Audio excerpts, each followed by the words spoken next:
ঘুম থেকে উঠেই চোখ খুলতে না খুলতেই সবার প্রথমে আমাদের একটাই কাজ থাকে, সেটা হলো হোয়াটসঅ্যাপ চেক করা। তারপর তো সারা রাস্তা আমি হেঁটে এসেছি, ভিডিও করে নিই, দোকানে এসেছি, দেখো রং দিয়ে কুতুব মিনার সাজাচ্ছি, দোকানের কাকুটাও আমাকে দেখছিল। এই দেখে আমার হাসি পেয়ে গেল, তাড়াতাড়ি আবার নামিয়েও দিলাম। তো কুলো গাছকৌটো বানাচ্ছিলাম, সেই জন্য কিছু জিনিস নিয়ে নিলাম।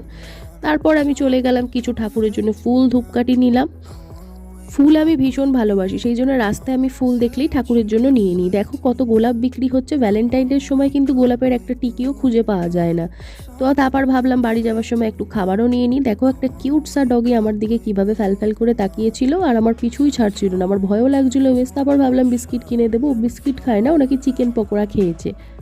ডগিটার ফেসটা এত কিউটসা ছিল, কিন্তু একটা জিনিস দেখে খারাপ লাগলো, ডগিটার পা নেই জানো, এই ভেবে প্রচণ্ড আমার খারাপ লাগলো। তো আমি বাড়ি চলে আসলাম। আজকের বিকেলটা আমার এভাবেই কাটলো। আর আসার সময় আমি এনেছিলাম চিকেন ফ্রাই আর একটা ফিশ ফ্রাই।